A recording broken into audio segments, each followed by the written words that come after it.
നാണമുണ്ടോ അക്ബറെ? ഇത്തിരിയെങ്കിലും ഉളുപ്പുണ്ടോ അക്ബറെ? നീയൊക്കെ മനുഷ്യനാണോ അക്ബറെ? പൊന്നുമക്കളെ, നമ്മളെല്ലാവരും ഇന്നലെ കേട്ട വാർത്തയാണ്. ഷാനവാസിനെ ഹോസ്പിറ്റലിലേക്ക് കൊണ്ടുപോയി.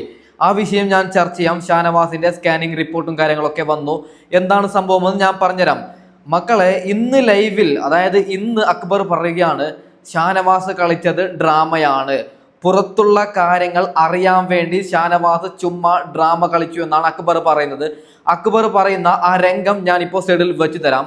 അതിനുശേഷം ഷാനവാസിന്റെ സ്കാനിങ് റിപ്പോർട്ട് ഞാൻ നിങ്ങൾക്ക് പറഞ്ഞുതരാം. ഓക്കെ, നീയാണ് ആദ്യം വന്ന് പിടിച്ചത്, ഞാൻ കണ്ടു. സ്വാഭാവികമായിട്ടും കയ്യാങ്കളി പാടില്ല എന്ന് പറഞ്ഞിട്ട് ഇവൻ പാടില്ല എന്ന് പറഞ്ഞതിന് ശേഷം ഇവന്റെ ബോട്ടിൽ വന്നിട്ട്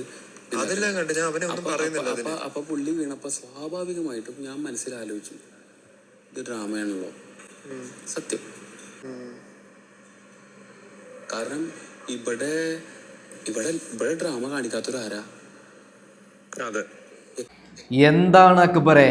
അതായത് ബിഗ് ബോസ് മണ്ടനാണോ അക്ബറെ? ഡ്രാമ കളിച്ചു. കൺഫെഷൻ റൂമിൽ, അതായത് 2 ഡോക്ടർമാർ ആദ്യം ഷാനവാസിനെ ചെക്ക് ചെയ്തു. അപ്പോൾ ആ ഡോക്ടർമാർക്ക് കാര്യം മനസ്സിലായി, ഇങ്ങേർക്ക് സീരിയസ് ആണ്, ഇങ്ങേരെ ഹോസ്പിറ്റലിലേക്ക് കൊണ്ടുപോകണം, അതുകൊണ്ടല്ലേ ഇങ്ങേരെ ഹോസ്പിറ്റലിലേക്ക് കൊണ്ടുപോയത്. ഇവിടെ അക്ബർ പറയുകയാണ് ഡ്രാമ എന്ന്. എന്തായാലും അത് നടന്ന സമയത്ത് പറഞ്ഞതാണെങ്കിൽ ഓക്കെ, ഫൈൻ. ഇപ്പോൾ ഹോസ്പിറ്റലിൽ പോയി ഇന്ന് ഒരു ദിവസം കഴിഞ്ഞതിന് ശേഷവും പറയുകയാണ് ഇന്ന് രാവിലെ അക്ബർ അത് ഡ്രാമ എന്ന്. നാണമുണ്ടോ അക്ബറെ? ഇത്തിരിയെങ്കിലും ഉളുപ്പുണ്ടോ അക്ബറെ? നിങ്ങളൊക്കെ എന്ത് മനുഷ്യന്മാരാണ്? മനുഷ്യത്വം എന്ന് പറയുന്ന ഒരു സാധനം നിങ്ങൾക്കില്ലേ? എന്താ അല്ലേ? സത്യം പറഞ്ഞു കഴിഞ്ഞാൽ വളരെ വളരെ മോശം ക്യാരക്ടർ. ഓക്കെ, എന്താണ് ഷാനവാസിന്റെ നിലവിലെ അവസ്ഥ?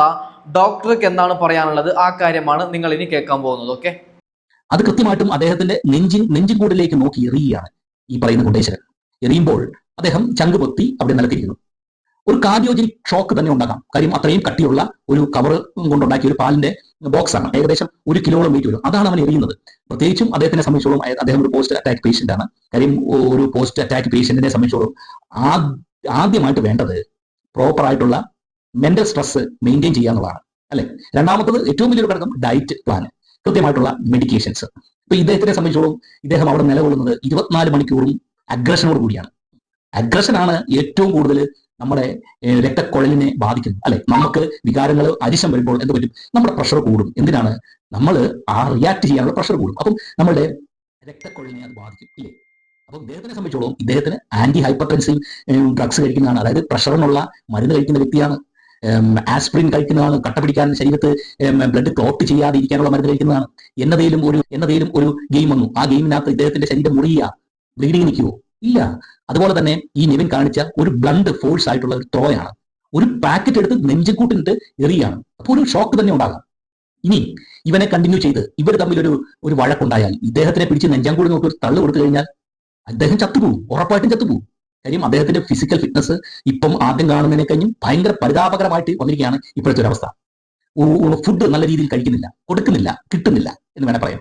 പ്രോപ്പർ ഡയറ്റ് വേണം. കാര്യം ആസ്പിരിൻ കഴിക്കും, ഡയൂററ്റിക്സ് കഴിക്കും, ആന്റി ഹൈപ്പർടെൻസീവ് ഡ്രഗ്സ് കഴിക്കും, രക്തക്കുഴലിനുള്ള മരുന്ന് കഴിക്കും. ഇതെല്ലാം കഴിച്ചുകൊണ്ടാണ് അദ്ദേഹം നിൽക്കുന്നത്. ബൈകാർബണൈറ്റ്സ് കഴിക്കും.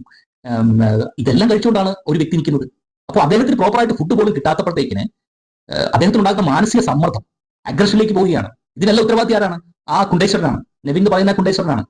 അവൻ കൃത്യമായിട്ടും ഒരു മാനുഷിക ബോധമില്ലാത്ത ഒരു ക്രിമിനൽ മെന്റാലിറ്റിയോടുകൂടിയാണ് അവൻ പ്രവർത്തിക്കുന്നത്. കാര്യം ഒരു സ്ത്രീയെ എങ്ങനെ ബഹുമാനിക്കണമെന്ന് അവൻ അറിയത്തില്ല. അവൻ ഓർക്കുന്നത് ഒരു ഗെയിമിന്റെ പാർട്ടായിട്ടാണ് ഇത് നടക്കുന്നത് എന്നുള്ളതാണ്. ബിഗ് ബോസ് ഷോ നടക്കുന്നത് ഇന്ത്യയിലാണ് നടക്കുന്നത്. ഇന്ത്യയുടെ നിയമത്തിനെ അടിസ്ഥാനമാക്കിയാണ് അത് നടക്കുന്നത്. ഇവിടെ ജെൻഡർ കാർഡ് എന്ന് പറയുന്നത് എന്താണ്? എന്നതേലും ഒരു ഫിസിക്കൽ ടാസ്ക് വരുമ്പോൾ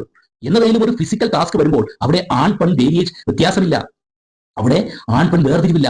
അവിടെ അങ്ങോട്ടും ഇങ്ങോട്ടും പിടിക്കാം, വലിക്കാം, ഇതൊക്കെ ചെയ്യാം. അപ്പൊ അവിടെ ഒരു ജെൻഡർ കാർഡ് ഇറക്കാതിരിക്കാൻ വേണ്ടിയാണ് ജെൻഡർ ഇക്വാലിറ്റി എന്ന് പറയുന്ന സെറ്റപ്പ് അവർ കൊണ്ടുവന്നിരിക്കുന്നത്. അല്ലാതെ സ്ത്രീകൾക്ക് എല്ലാവിധ നിയമ വ്യവസ്ഥയും അല്ലെങ്കിൽ നിയമ സംരക്ഷണവും ബിഗ് ബോസിനകത്തും കൊടുക്കുന്നുണ്ട്.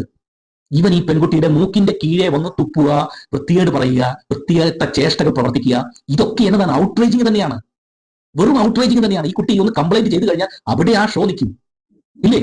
ഇത് അങ്ങ് ഉഗാണ്ടയിലൊന്നും അല്ല ഈ ഷോ നടക്കുന്നത്. ഇങ്ങനെ ഒരു നെറികെട്ട, ഒരു നിതംബ വികാര വിക്ഷുബ്ധനെ ഈ ഒരു ഷോയിൽ വെച്ചുകൊണ്ടിരുന്നു കഴിഞ്ഞാൽ നാളെ ഒരു മരണം വരെ സംഭവിക്കാം എന്നാണ് എന്റെ ഒരു ആശങ്ക. ഒരു കാരണവശാലും ഇങ്ങനെയുള്ള ക്രിമിനൽസിനെ ഇങ്ങനെ ഒരു ഷോയിൽ വെച്ച് കൊണ്ടുപോവുക എന്ന് പറയുന്നത് ഭയങ്കര മോശമായിട്ടുള്ള കാര്യമാണ്.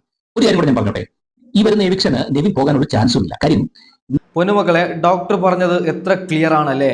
അതായത് ബിഗ് ബോസിന്റെ ഒരു സീസൺ മുതൽ 6 സീസൺ വരെ ഓക്കെ ഫൈൻ, അതായത് മികച്ച കണ്ടസ്റ്റന്റ് ആയിരുന്നു. ആർക്കെങ്കിലും എന്തെങ്കിലും ഒരു പ്രശ്നം സംഭവിച്ചാൽ എല്ലാവരും ഒരുമിച്ചാണ് നിൽക്കുന്നത്.